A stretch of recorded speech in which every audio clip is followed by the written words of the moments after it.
All right, brother. I mean, this is I know we've had Jacob on the show a whole bunch, but I just always enjoyed our chats, and I think I messaged you a little while back, just being like, man, this new Zora app just felt like a whole new level of completeness from an Yeah. experience perspective. And I don't know, like I'm somebody who struggles to. I mean, I talk all the time, but I still feel like I struggle to put full words to some of these intuitions that I have here. But this live streaming coming into this ecosystem just feels like there's a new liveliness to it.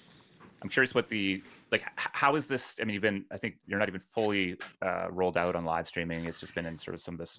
No, we're still in early access, man. There's only like 20 to 30 creators who have it. If that, the wait list is growing exponentially. It's crazy.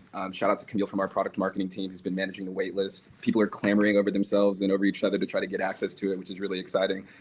But yeah, how's it going? What's your take? Like, are you stoked on it? Is there it's still big improvements being made? Like, yeah. Nah, super stoked. The reception to the feature has been great so far. I've been in some live streams, like one from Stony McBlaze recently, where traders were buying literally thousands of dollars worth of his creator coin in the live stream. Propaganda just rolled out a new live stream today where they're showing commercials. We're starting to see people get really creative with it. I think even, anecdotally, feedback like what you shared, Jess, around like, hey, the experience just feels so much more alive and like there's a new thing to do and like there's new things to discover. I've heard that from all types of users, traders, creators, passive users, people who just rediscovered the app because we launched live streaming, who are all super excited about it. And so I'm really encouraged. We're surprised at how well I feel like it fit the market. Like I don't know, like it could have been like a big, like, oh, it's like a streamer meta, but instead it's just another tool in the Zora toolkit that allows creators to better express themselves on chain. And I'm really excited to see where it goes. I think it's gonna be awesome. I mean, how do you guys feel about the, state of Zora outside of live streaming? Like just the product experience, the number of people that are trading, the number of people that are creating content. Like, how do you guys kind of conceptualize the moment you're in? Yeah, it's been really, really, really fun. I think the last couple months have been very exciting. Since the end of September, we've put a real focus on improving the trader ecosystem on Zora. And so cheaper, easier, more rewarding is a mantra that I like to say at the company. We made fees way cheaper. We reduced our fees by 2/3 in late September, and we've seen trading volume go up and to the right ever since. We launched Trader Rewards, where we're paying $200,000 worth of Zora to traders who trade eligible creators. And the reception has been amazing. And so, if you were to ask me this early summer, maybe even like early content coins and creator coins, I might have been very excited about the supply side of our app and our markets, but worried about the demand side. And today I'm super bullish about the demand side and the sort of organic and homegrown trader ecosystem that we're seeing. It's been really dope. Yeah. How would you describe sort of the difference between Pump and Pump streams and Zora streams, or even just the ecosystems generally? Because it feels like they're very distinct, but again, it's something I struggle to put my finger on and describe clearly. Yeah, I think of it more of like maybe like Twitch versus TikTok Live, or like Kick versus like Instagram Live. Like, I don't think they have to be so at odds with one another.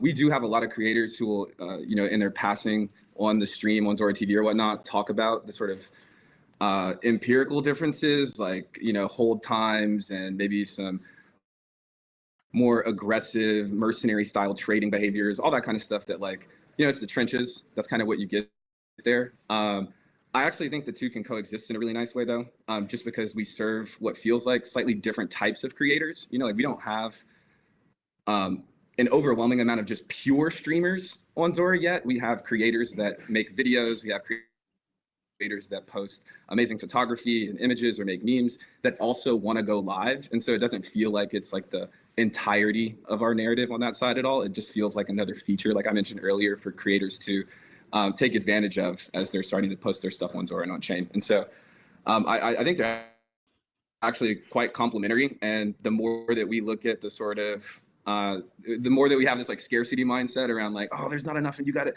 like the longer it's going to take crypto to break out of whatever this current local max is. And so shout out to those guys for pushing the envelope and pushing streaming forward and serving the types of creators and audience that they want to serve. I'm super stoked about us doing the same. I think something we consistently hear from people who are excited about Zora and kind of bullish on the, big market opportunity ahead is just your need for more mainstream creators or kind of like the next level of creators. Is that something you agree with? And what do you think you need to do to go attract them? Oh, excuse me. I don't think we necessarily need them, but we are in a luxurious position where we continue to have them. And so, everyday mainstream creators like Zora because it's an app that they can take to. It's easy to understand. And by the way, you can get paid from posting your content on the internet in a way that you couldn't before. Consumers like it because it's now a rewarding way for you to engage with a creator or content where you can actually make a little bit of money if you happen to be in the right place at the right time and understand the sort of winds of attention. We've got a lot of creators that have large followings. I mean, TikTokers who have, like I mentioned, Stony McBlaze earlier. He's a TikToker with 1 million followers on TikTok. We've got Kong Fam from Creator DAO, prominent YouTuber. He's got over 250,000 subscribers on YouTube.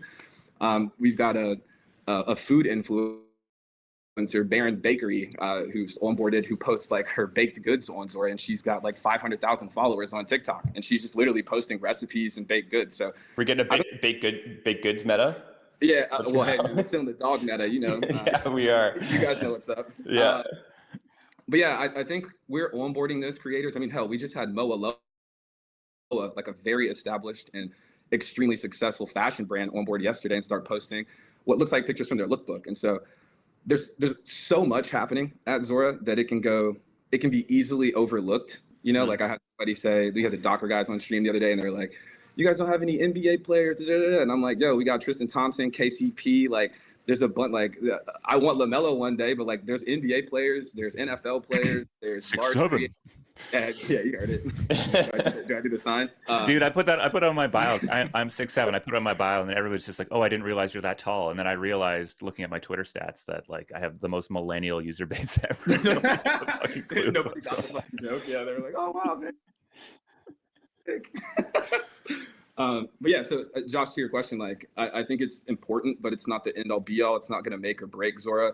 We're really excited about being early to some emerging talent. Like we have some up and coming musicians and artists on the platform, like this guy 31 Camo from the Concrete Boys. He's a member of like the Lil Yachty rap crew down in Atlanta. And I mean, he's like very much at the edge of breaking out as an artist, and he's very much excited about Zora. We feel early to him as an artist. I think the next wave of major creators and major celebrities are going to be Zora native. And, if you want to be early to that next wave of attention and creativity, then you should download that. So yeah, I'm very interested in this idea of, the breaking into the mainstream from, and I always sort of reflect back on just being very early into, I guess, what we call Web 2 now, right? The sense that, it was like, why the fuck would I care about random person posting? There's a whole new sort of hierarchy emerging, new way of sort of judging value. And to me, the idea that there's a market cap on a creator and that there's sort of trading as sort of the underlying model is just absolutely fascinating to me. And I think, in my opinion, it's a new thing, and I think it's going to be a very popular thing. And I think a lot of there's sort of a strong reaction to it because it is kind of confronting in a number of ways. And yet I see that as actually a really strong sign that there's almost like the frame is being broken here in a way that kind of allows for something new to emerge. Extremely bullish, man. Extremely bullish. And I think prediction markets are kind of paving the way for this. Like they're sort of showing the promise of being able to, I would say, like bet on information or the truth. And we're now exposing people to the opportunity to do the same thing with attention. It's kind of hilarious if you think about it. Like we're all probably more knowledgeable and fluent of attention dynamics on the internet than maybe anything else in our day-to-day lives. And being able to put your capital towards that knowledge or take advantage of that understanding is going to be something that's super powerful for the longer tail of society, not just for, the top 1% of crypto traders. I think it's going to be impactful for people who are trying to, make $500, $1,000 to pay the rent or whatever. Like, great example. We just saw a story of, there's an analyst from Masari who posted a story about his wife who set up a Zora profile. I think it's like, Sherbad or whatever, or I can't think of the dog's name, Sherdad or something like that. Nonetheless, they set up a profile on Zora, they start posting on Zora, and they make enough in creator rewards, not in creator coin holdings, in creator rewards in Zora to pay for a year's worth of dog food. So I'm like, you see that opportunity just from posting pictures of your dog on the internet, like shit, who's not going to want to post a picture of their dog? Dude, My wife started posting pictures of our dog. Bro, I set up an alt account of my dog Frida a while back just because I was struggling to log into Zora due to just the legacy here. We figured it out, but yeah, we're way better than that. I should have been early to this, dude. I could have. So maybe it was the first dog account? Nah, on Zora. I'll look it up. Maybe, I don't know. It was. Yeah, it was people, if you're listening, man, if you're in the chat, go find Frida. The OG Zora dog account. That could be big, Jess. That could be big. It's out there. I think if you can find it, let me know so I can figure out how to log into the damn thing. I don't even remember the username. Okay, so we actually talked at the top of the show a little bit about the criticism around the coin at Meta. The idea that there was sort of this image going around of one of Jesse's Domino's posts, right? Sort of peaked right out and fell off to zero. And we contrasted that with sort of Jacob's horse meme as sort of showing this. Like most content actually follows the attention of the Domino's post, which is like it's there for a bit and then it's not relevant for a long time, and yet some few pieces actually sustain beyond it. But I think that the fair criticism that I think comes out of this is just the challenge of snipers, the challenge around initiating markets early. How do we actually get it to be fair for everyday users who see something early to have confidence in being able to go in and actually bid it without feeling like I have to fight 100% snipers?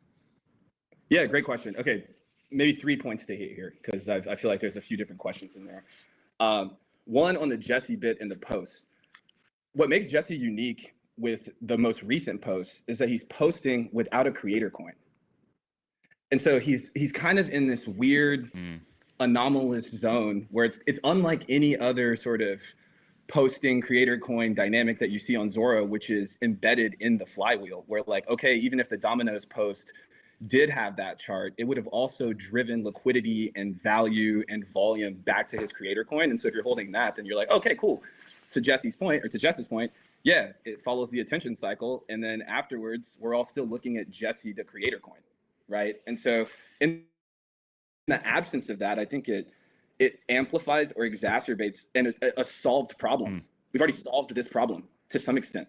And I'll move on to the sniping bit, but we've solved the sort of, the content coin runs up. Are you in his ear? Like, why doesn't he launch his creator coin? He's the biggest bull around and he's not launching his creator coin. What's going on here? Listen, bro. I mean, he's told the market, he's told everybody, like, it'll eventually happen. Like, I mean, you gotta live your values in this industry, right? Like, there's no hiding. So, like, if you're gonna go around and preach creator coins to everybody, like, you better have a creator coin. If you're gonna be telling people they got to do content coins, you better do content coins. You better be buying, like, the whole thing, right? And so I think it's an inevitability that he'll launch it, but TBD on when and how. Okay, so that's one. Now sniping, right? I had one of the smartest people I know in DeFi and in crypto tell me something on a lunch walk one day. It was actually me, Tyson, my co-founder and CTO, and this guy were sitting out in New York eating lunch or whatever. He was like, "Man, if they're not sniping your shit, it's not worth having." Like, it's like, so I'm gonna get to the retail answer, but it's like, yo, like, this is an extremely bullish signal. Like, we were having this problem somewhat before, but it's like having it now and really needing to solve for it is a demand signal. It's a demand indicator. It's like, oh shit, right. It's like, it's a champagne problem to some extent, and like, we're actively working on solving it. And I'll talk about that as the third bit. But like, it is a real bullish signal that people have this much interest in content and creator coins on Zora, and it's actually counter to what you would hear on Twitter oftentimes, which is that nobody cares about this shit and nobody's paying it. I'm like, clearly they do. Yeah, they're aggressively trying to snipe it. And then I guess maybe like point 2A on this is like, we had the definitive guys on the Zora TV stream maybe like a month or two ago. They literally build tools for snipers. So it's like almost like a pro trading tool. So it's like there's some amount of like sophistication there that is required for pro traders to be doing this and competing with one another at this exact activity that people are building tools for. And so I think it's like it's a pro trader and almost natural behavior that we have to direct and channel productively into our markets, because it's definitely demand that wants to get into the market. It just needs to get there in a good way. And to that point, the third bit, which is like our solution. And so we've actually been working with Austin over at Doppler and really trying to figure out like, what are the right starting market caps for large creators, What are the right curve parameters for large, high profile, in demand creators? And we've been experimenting already with a few custom starting market caps. We're starting to see this have, I'd say, a twofold effect. One, it's making it slightly more expensive for people to snipe at the beginning. And so it's kind of discouraging it, but it's also allowing that demand to not just disappear. Like, you don't want to like completely send them away. Like, you want that money to flow to the creator and to the chart. So it's allowing it to flow in a much more orderly fashion. And so we're going to keep tweaking and experimenting with what's possible here. But I'd say sniping is a good problem to have. It's almost a pro trader behavior. There are literally teams that are building tools for it. And you can almost think of it as like an arms race, where it's like we're on the other side now building all of the tools required to counter that. But we're not going to sort of bemoan it as something that shouldn't exist at all. It feels like it's so many people take like a view that, you know, most, and maybe this is just on the history of crypto, like once a thing's launched, it's baked and there isn't iterations on them, right? And these market structures are just sort of somehow locked in. And I think that is just like, shit, man, look at Zora. It took us 5 years. yeah, it just feels like it's not a top of mind thing. And yet you go, you know, we had Austin on a while back just talking about just the, you know, the guy shows up on stream with his disheveled hair looking like a math genius. And I'm like, yeah, this is the guy who should be fucking around with bonding curves to figure out the right slope here for us to go do this stuff. Yeah, I mean, that guy is like an ETF genius too. Like, he does like real structured market products. Like, my favorite thing is he always goes like he's like an academic. Oh, that's some very hard math. And I love when he says We're like, that. well, yeah, dude. It's all fucking I believe you, dude. I believe you. Man, you should, man. There's some whiteboard sessions and shit that I've seen from like him and Tyson. Like, they say hard math, and I just kind of kick back. It's like a yeah. It's insane. Like, these dudes get to going, and it's. I mean, but it's what's required, right? Like, it's like precision systems basically for these markets. So I tweeted this morning that I think one of the most important open design spaces for Zora is like auto buying, and I think maybe even more importantly, auto selling. And kind of in this like sniper game, like how do you as Zora kind of empower people who largely just want to have this like passive consumptive experience, or have learned that social media is this passive consumptive experience, but still get to participate in these markets? So I'm curious if that's something that you guys are thinking about. Yeah, definitely, man. You must be a fly on the wall in the Zora office or something, or hanging out in our Slack. This is very, very top of mind for us in a major way. I think with double tap to buy and with moving to the coins model where you can buy any amount that you want, like, we proved that if you remove the cognitive load for buying, people can buy more. And in fact, people will buy more. They're happy to just fire up the default 0.01 ETH double tap and just spin. They love it. It's a great experience for them. We want to do the same thing for selling, right? Like, we want to help people to, like, if you think about our magic moment on the create side is getting a creator to get paid for their first post. It's like, holy shit, I posted on the internet and this magic internet tool and money just showed up. And what an experience. I got paid to post on the internet. Want the same thing for engaging with content or scrolling on the feed. So it should be brain-numbingly easy, especially because so many of our users are first-time crypto users. They're first-time traders. Like, they're like, yo, I don't really know what it means to be up, 100x. Yeah. I don't know what it means to be up 10,000%. Like, we actually tried sending those notifications to users, and they were like, wait, what is this? What are those numbers?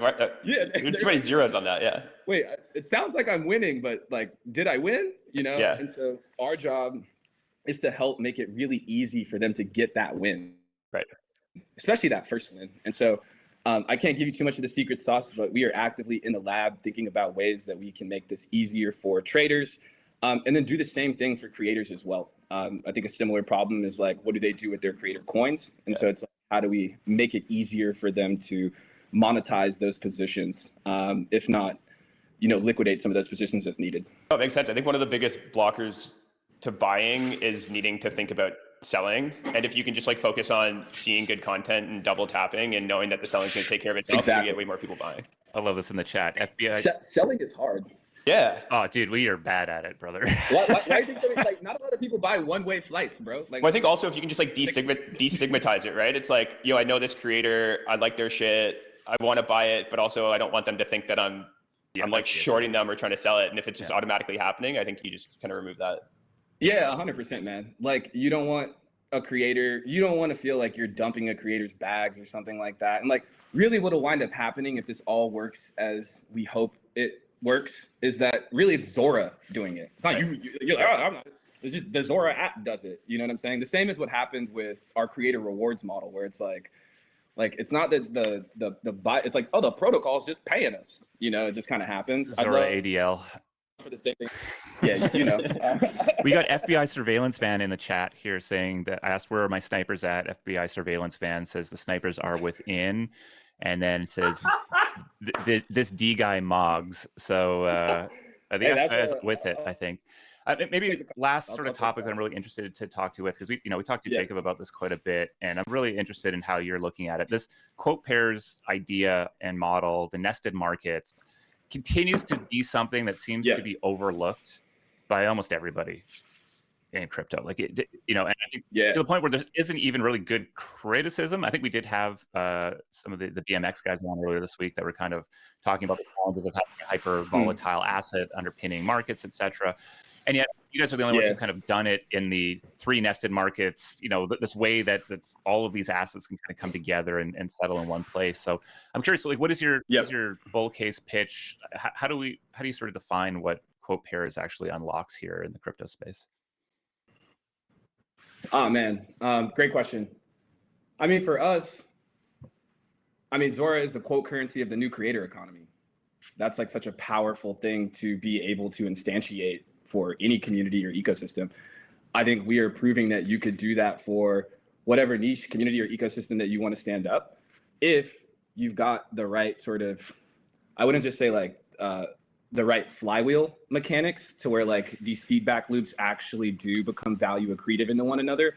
But also like you kind of need the right, like Virtuals was successful in part because like the agent model kind of was like, it's like you need like the sort of individual pillar thing to get produced from the factory that can then produce all these other sub things. So I'm not sure that it works for literally everybody, like I think we're in a unique spot where like each individual creator coin is sort of like its own pillar, and all of the posts can be like these, or its own tree, and these are roots that sort of emerge out of it or whatever. But yeah, I'd say like we're in a pretty unique spot with the creators and posts just really making sense. Like it mirrors what you would see on a profile. You know what I'm saying? Like the sort of like you have a profile with a bunch of like it just made sense. But I think more broadly to answer the question, quote currency of the new creator economy, and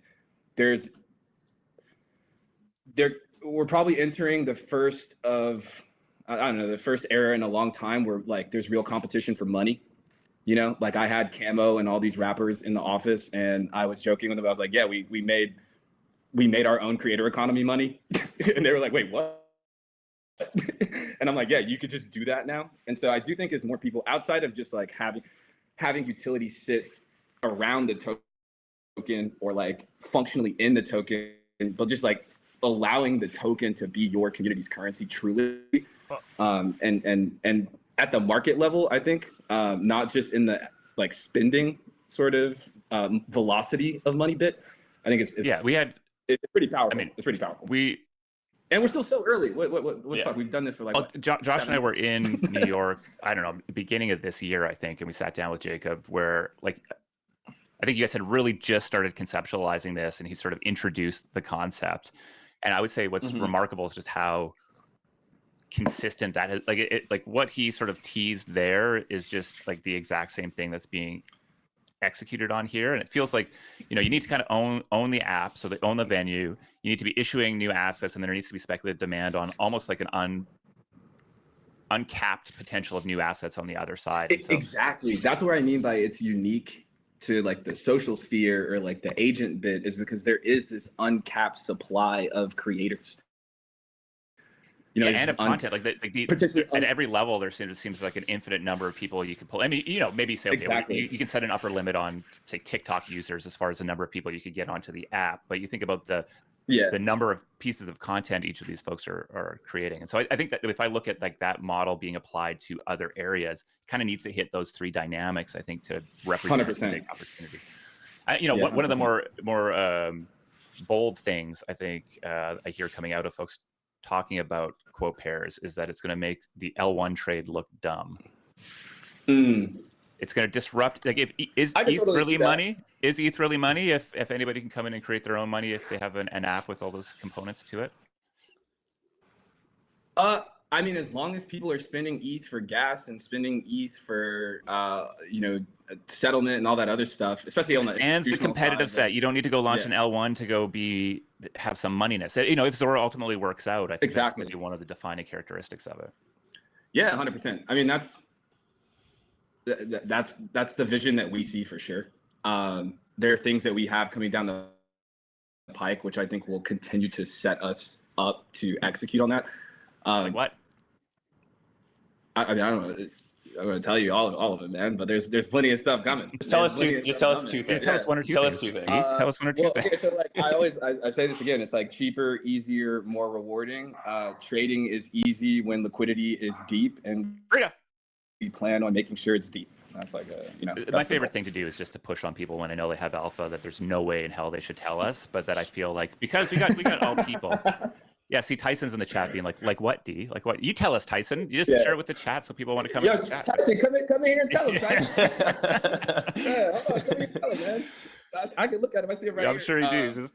But no, to your point around like the execution bit, I think that's one of the things we're most proud of this year. So Jacob, Tyson, and I sat in a closet basically in the basement of our office and had okay, what's the all-in bet look like? And we wrote this roadmap that we've executed on like just step after step after step this year, despite all of, and like we knew like, in April when we, April and March when we launched the token and that people were going to hate us for it, and they did. We knew when we went to the coins model, people were going to hate us for it. And they did. We knew when we did creator coins, it was going to be spicy because you couldn't quite see the flywheel until it really got in motion, and they hated us for it, and they did. And so all of the sort of headwinds we've been facing we're kind of like, this is all par for the course. We still have a couple courses left on this menu to serve, especially to close out the year and into next year. We're even thinking about some really sick stuff for 2026 that has me as excited for 2026 as I was coming into 2025. What is it, Tyson? What is it, Tyson? My spidey senses are kind of twitching every time people get a little too excited about Zora. I'm like, they got to keep the hate hot. It feels like we're going to close the year out with a bang and set up 26. I feel like I need some gotcha questions here because he's just getting me too hyped, and I'm going to be seen as just like an unbridled. I have a tendency to do that. I joke that I'm the mascot. I'm the mascot and like the motivational speaker. Dope, man. All right, I think we could go on forever. I think excited that we will be joining. I think Zora TV next week. So excited to come into your world and hang out. Stream swap for sure. I felt like there was some. Yeah, I mean I'm just laughing here. We got Jacob, we got Tyson, we got everybody. I mean, if you are hanging out with us on X, which we absolutely love, wonderful, just casual viewing experience there. But I'm very Make your way to Zora. Yeah, Zora.co/11am. The chat, honestly, this chat is the best chat available to us, period. Like, we're using it just because it actually works. X has chat, but good luck finding it or wanting to hop in over there. And so this has been great. I think we've brought it on stream a couple times, but we just don't got the real estate for it. But we'll figure that out eventually. Nice cozy chat. There's a couple people hanging out over there right now. But if you get to go talk to the people building this app. If you're hanging out with us on X, Zora.co/11am. Yeah, that's actually crazy. If you're watching the stream right now, you can go join the chat with basically all three of the Zora co-founders. Yeah, hell yeah. Co-founders in the chat right now. Like Tyson. Yeah. And they're chirping each other. FBI surveillance van's on fire in the chat. If Tyson doesn't join, I'm calling an FBI raid. That's the last thing I needed in the office today. Yeah. Keep that off Google Maps. Yeah. RT, brother, appreciate you hopping on. Looking forward to jumping on with you guys again next week. One of my favorite things about Zora is that C Club was not in your pre-seed round. We were not in your seed round. We saw you guys launch a token. You launched a token that kind of went down for a long time to a level where we're like, this is the biggest asymmetric opportunity for us around. And so we went, dump truck, let's go, load it up. And thank you. To do it. Thank you for that and your support. It was. I mean, we're just sitting here going like, "Are you fucking kidding me?" Like, you're making it easy on us, man. Yeah, and I know a lot of other people did too. So I think that Yeah, it's dope. Yeah, it's been really, really, really rewarding, I think, to see a lot of the long-term believers in Zora, people like yourself, builders, the whole people who were with us when the token was literally going straight vertically down for like a month and a half. It's cool to see them win. You know, like I've seen a lot of It's key. homegrown Zora traders and KOLs emerge who've had massive, massive wins in the last couple months. They've also plowed some of that money into the Zora ecosystem. We've seen all types of funds and teams spin up that are explicitly focused on reinvesting the money that they've made back into the Zora ecosystem and into creators. So yeah, it's definitely a heartfelt moment. I feel like across the board. So beyond just cool, we get to buy some tokens and ride them to Valhalla, rock and roll. Thank you for that. I think what we like is this sort of surface area that we have to experiment on. I think there's a bunch of obvious things for us to do as a stream that can really align what we do here with our fans out there. So right now we're starting off with just this very easy attention game. We're giving away some money, giving away some Zora, expanding the number out there. I love it. Giving away money on so it's a I'm trying to 11am.club. You can go to the website. I don't know if you checked out the website yet, D, but it's fucking dope. You should go over there. You can check in, and anytime you retweet or share one of our clips or the stream, you get entered in as well. But that's just kind of the starting point for us here. I think we're excited to roll out some more stuff. So maybe by the time next week rolls around, we'll have an announcement ourselves for trying to take. We have a big vision for Seed Club and for how 11am fits into that, and how the 11am token fits into all of that. And we've been kind of pulling on it for a little while. I think we kind of cracked the code here a little bit. We'll see if the people will like it. Who knows? We could be dummies, but I think it's going to be fun no matter what. So yeah, I think you're far from dummies, guys. I can't wait to listen. I want to always show up here as the dummy. This is my safe space. I want to be surrounded by smarter people every single day. This is the biggest gift that the stream has brought, is that we get to go bring truly brilliant human beings on, and they get to share their insights with us and maybe their dumb takes too, and so we all get to make sense of it, right? It's all useful. Especially if there's it's all informative. Especially if there's yeah, 100%. All right, D, appreciate it, brother. I'll let you get back to grinding. Yeah, thanks, guys. We'll see you live in your studio. I mean, we won't be in your studio. Yeah, I'll go jump in the chat, and you can catch me there. Hell yeah. All right, D, cheers, brother. All right, guys, thanks, man. Peace.